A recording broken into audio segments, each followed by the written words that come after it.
असल दोस्तों, जब हम एसी चलाते हैं तो गर्मी बहुत ज़्यादा होती है, तो शुरू में हम आके फुल ब्लो पे इसको चला देते हैं, 3 या 4 पे चला देते हैं, ठीक है, इस तरह। और थोड़ी देर के बाद जब रूम ठंडा हो जाता है, सही हो जाता है, तो फिर हम क्या करते हैं कि एसी को ऑन ऑफ़ करते रहते हैं। ऑफ़ किया और ऑन किया, यानी हम ये सोचते हैं कि भाई कंप्रेसर हमारा बंद होगा, फिर चलता रहेगा, इससे हमारे फ्यूल की भी बचत होगी और कंप्रेसर के ऊपर भी इफ़ेक्ट कम से कम पड़ेगा। हालांकि ये गलत तरीका है। इसका सही तरीका ये है कि भाई आपका जब रूम ठंडा हो जाता है, यानी शुरू में तो आप ब्लो फुल ब्लो पे चलाते हैं, चलें ठीक है, उसके बाद आप क्या करें, 2 पे कर दें ये, ठीक है। जब ये 2 पे होगा तो कंप्रेसर जो है वो ट्रिप होता रहेगा, थोड़ी देर चलेगा और थोड़ी देर के बाद ट्रिप होगा।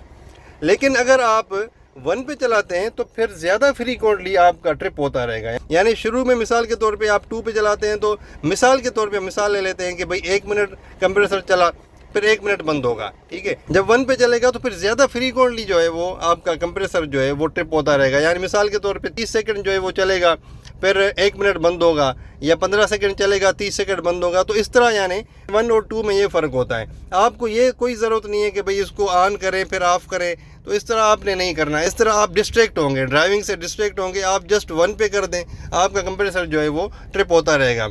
इसके बरक्स जो ऑटोमेटिक क्लाइमेट कंट्रोल वाली गाड़ियाँ होती हैं, उसमें क्या होता है, ये सारा जो सिस्टम होता है ना, उसमें ये स्पीड से कंट्रोल नहीं होता। आप जिस तरह मैनुअल में स्पीड से कंट्रोल कर रहे हैं ना कंप्रेसर को, इस तरह आप ऑटोमेटिक क्लाइमेट कंट्रोल वाली गाड़ी में, जिसमें आपको टेम्परेचर शो होता है, इस तरह ये 26 हो गया, 25 हो गया, इस तरह यानी आपको टेम्परेचर शो होता है, आप खुद से उस टेम्परेचर को सेट करते हैं, तो उसमें आप टेम्परेचर से कंप्रेसर को कंट्रोल करते हैं। जब आपका सेट टेम्परेचर मिसाल के तौर पे आपने 26 रखा, तो 26 पे जब आपका रूम का टेम्परेचर पहुंच गया, तो उसके बाद एसी जो है वो ट्रिप होता रहेगा, यानी कंप्रेसर चलेगा फिर बंद होगा, फिर चलेगा फिर बंद होगा।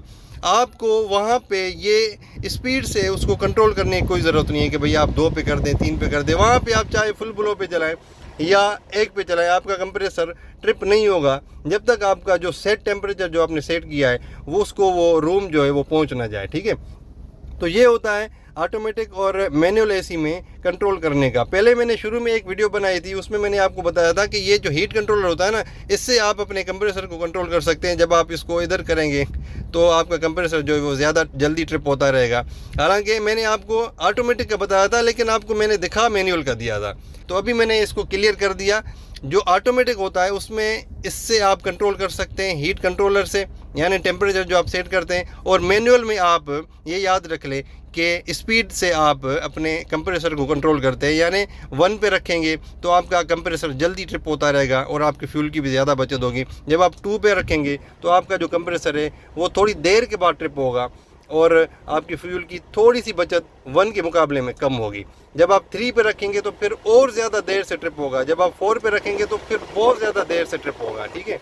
तो इस तरह आप यानी अपने कंप्रेसर को मैनुअल एसी में स्पीड से कंट्रोल कर सकते हैं। मेरे ख्याल में आपको ये ब्रीफली समझ आ गया होगा। Thank you very much. अल्लाह हाफिज़।